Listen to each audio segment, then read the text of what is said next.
Welcome to EduCentials, where we don't just revise, we master. Before we start, just a quick reminder to check out our AQA A-Level Paris Anthology Revision Guide. Use code LANG10 for 10% off all A-Level products.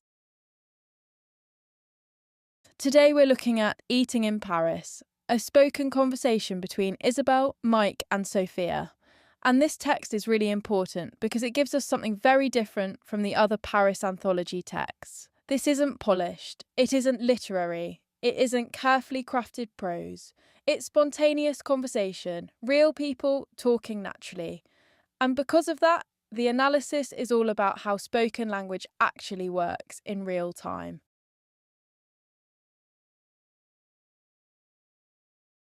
Let's set the scene. This is a transcript of an unscripted conversation about food in Paris.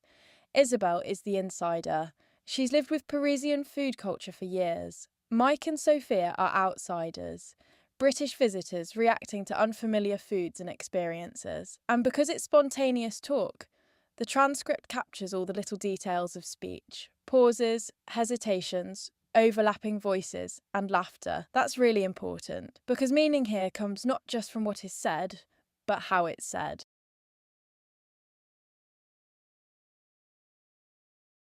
Let's look at genre and mode.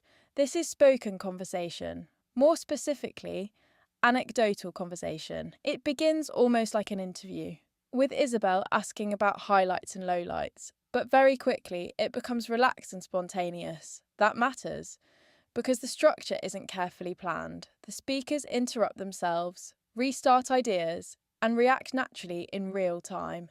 And the mode is fully spoken and unscripted. You can actually see speech happening live on the page.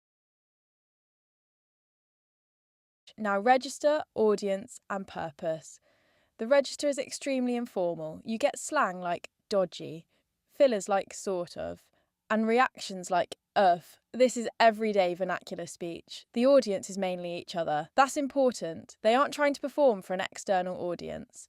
They're bonding socially. And the purpose is mainly phatic. That means the goal is maintaining connection and conversation, not delivering information formally. They're sharing stories, reacting, laughing, building relationships through talk.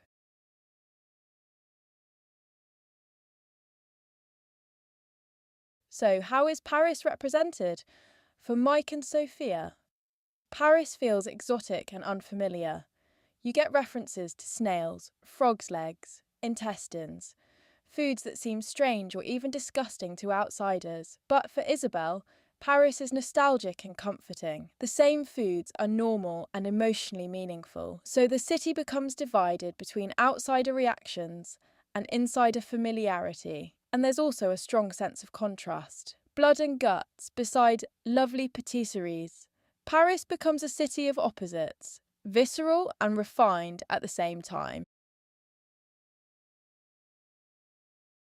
Now, Lexis and semantics. One of the biggest features of spoken language is hedging. Phrases like sort of, kind of, I think. These soften opinions and make speakers sound less forceful. That's important socially. The speakers are constantly negotiating politeness and uncertainty. You also get fillers like, these buy thinking time and maintain conversational flow. And then notice the opposing semantic fields. On one side, mud, guts, chewy, disgust and discomfort. On the other, lovely, crunchy, the best bread in the world. Pleasure and refinement. Paris is constructed through contrast. Now grammar and syntax. Because this is spontaneous speech, the grammar is messy and unfinished. And that's exactly the point. You get false starts. A little dish. The speaker edits themselves live. You also get free direct speech. I was like, what is this? That B+-like structure is a really important feature of modern spoken English. It dramatises the past experience by re-performing it. And spoken grammar often leaves things out. Sentences become incomplete because meaning is shared between speakers. Now, discourse, the structure of the conversation itself. A lot of the talk is built around adjacency pairs. One person asks a question, another responds. That creates the framework of the conversation. You also get overlap, where speakers talk at the same time. Importantly, this isn't aggressive interruption. It usually signals enthusiasm and engagement. And then there's backchanneling. Yeah, right. Okay. These tiny responses keep the conversation flowing without taking over. The key dynamic throughout the text is insider versus outsider. Isabelle has authority because of experience. Mike and Sophia react, question, and seek confirmation. Power in conversation comes through expertise.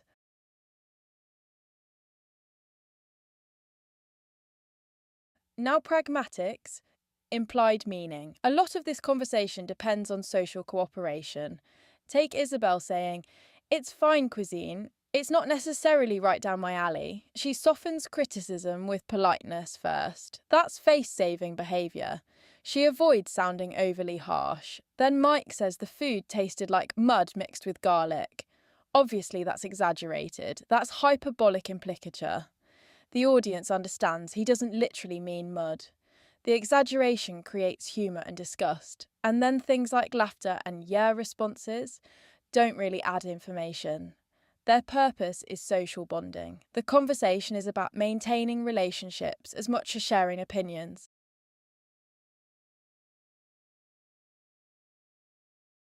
Now, phonology. Because this is spoken conversation, sound becomes incredibly important. You get prosodic stress, where certain words are emphasised emotionally. Words like best or why. You also get paralinguistics, laughter, hesitation, sighs. These carry meaning even though they aren't actual words. Pauses matter too. A short pause might show hesitation. A longer pause might show word searching or discomfort. And then there are expressives. Oh, These are emotional sounds before their semantic meaning. The feeling comes first, and finally, repeated yeah responses create conversational rhythm, almost like glue holding the interaction together.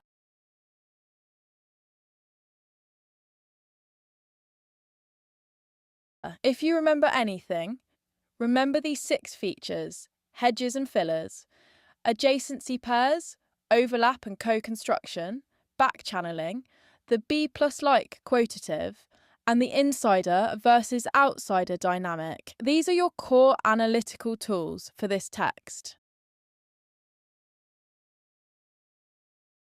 Now let's test your understanding.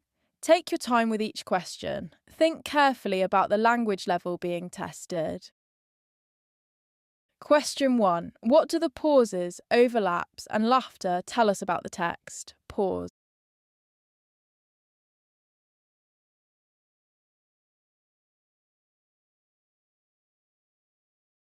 The answer is C. This is a transcript of spontaneous spoken conversation. The notation captures real-time speech features. Question 2. Why are phrases like sort of and I think used so often? Pause.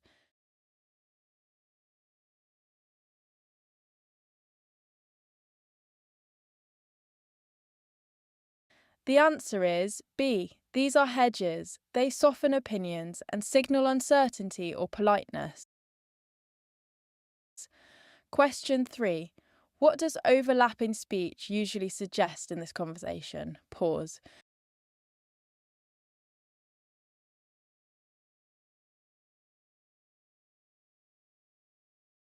The answer is C. Engagement and cooperation. The speakers are involved and listening actively.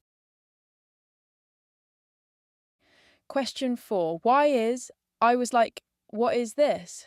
Important. Pause.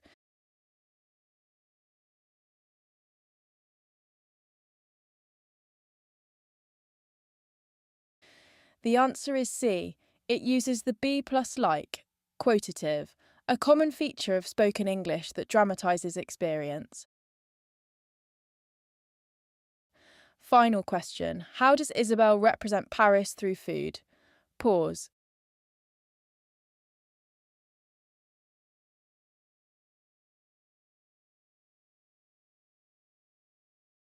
The answer is B. Paris becomes a city of opposites, visceral and refined, bloody and beautiful at the same time. Here are your answers. If you got most of them right, you're in a strong position. If not, go back and focus on the key spoken language features, especially hedging, overlap, backchannelling, and pragmatics. These are often the highest value ideas in spoken language analysis.